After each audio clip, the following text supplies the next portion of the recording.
لوگ سمجھتے ہیں کہ یہ پختونوں کے نام ہے، حالانکہ یہ ہندوستان کے انبیاء کے نام ہے۔ 13 یا 17 پیغمبر ہندوستان میں آئے، اکثر کے نام خان گل، گل خان، گلزار، یہ نام ہے۔ بس دتا پارا خبر تعجب کی گا دا کم زیلی کی تحصیلی دلی مانا تو تکر کے چتو خطو دغا آسمان دے دغا جنت۔ اللہ، یہ پہلے ایک کتاب شائع ہوئی تھی حکیم الاسلام کے جواہر پار ہے، پھر شائع ہوئی تھی انسان کی فضیلت کا راز، اب وہ شائع ہو گئی ہے معجزات انبیاء، ادارہ اسلامیات لاہور سے شائع ہے۔ دارالعلوم دیوبند کے سابق محتمم اہل حق کے نظار و بصار عالم قاری محمد طیب صاحب نے دارالعلوم حقانیہ کوڑا کھٹک میں سالانہ جلسے میں 4 گھنٹے تقریر کی، عشاء کے بعد صبح تک۔ قاری صاحب کی تقریر 4 اور 6 گھنٹے ہوتی تھی، اور اس میں مولانا یوسف بنوری، مولانا عبدالحق، مولانا شمس الحق افغانی جیسے لوگ کاپی لے کے بیٹھتے تھے۔ سلام، دیوبند کا محتمم تو ایسا ہو۔ اس میں ہندوستان کے انبیاء کا ذکر کیا ہے۔ ہندوستان سے مراد یہ 47 والا ہندوستان نہیں ہے، ہند اور سندھ۔ پیغمبر کی خدمت میں آدمی آیا، آپ نے پوچھا من اینا، اس نے کہا من الہند، کہا من الہند او السندھ ہما اخوان من ابن نوح، ہند اور سندھ 2 بھائی ہیں، نوح علیہ السلام کے پڑ پوتے ہیں۔ آپ کے بیٹے کنعان کا بیٹا ہے خوشنگ، جس کو کہتے ہیں خوشرنگ بھی، اور خوشرنگ کے پھر 2 بیٹے ہیں، ایک کا نام ہند ہے، دوسرے کا نام سندھ ہے۔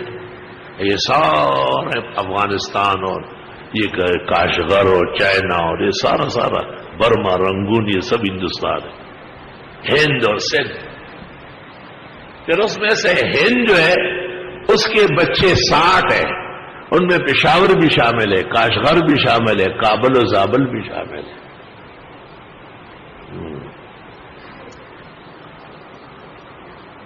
دیکھیے محمد قاسم فرشتہ کی کتاب تاریخ فرشتہ اور ہندوستان کی مفصل تاریخ گلزارستان فی تاریخ ہندوستان۔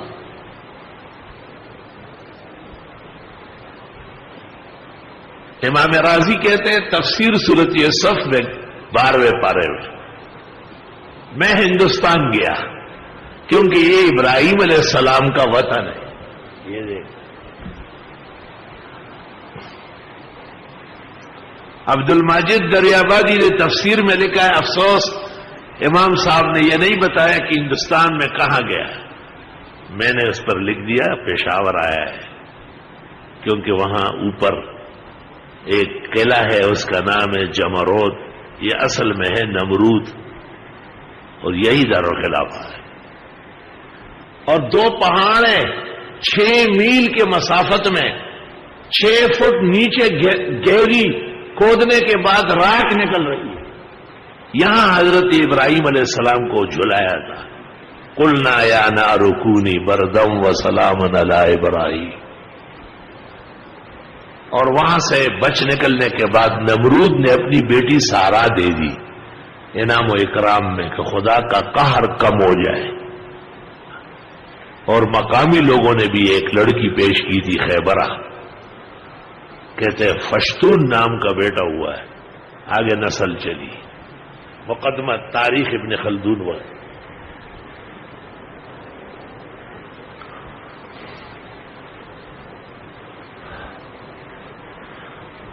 تقسیم میں فرق ہے۔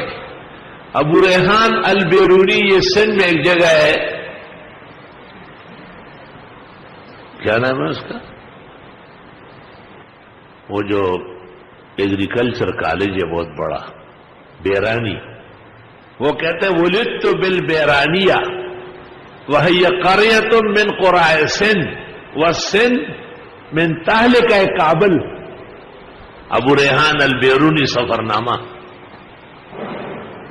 کہتے ہیں میں بیرانیہ میں پیدا ہوا ہوں، یہ سندھ کی بستی ہے اور سندھ کابل کا ضلع ہے. قدیم اور جدید نقشوں کا بہت فرق ہے. ہمارے اس علاقے کو خوزستان کہتے ہیں قدیم نقشوں میں، ایران کو کرمان کہتے ہیں.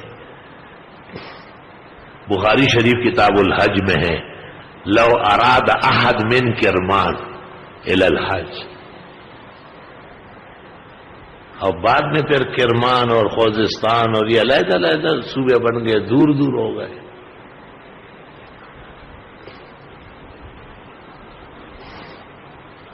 سندھ کے عروج اور زوال اور سندھ میں اور ہند میں مسلمانوں کی آمد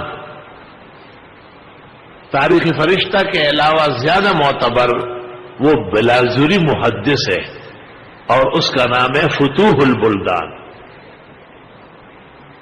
محمد بن قاسم کی آمد و تشریف آوری اور ان کا جہاد اور ملتان تک پہنچنا اور پیچھے سے عبد الرحمن سکسکی کا انہیں واپس بلانا اور سزا دینا، افسوس صد افسوس.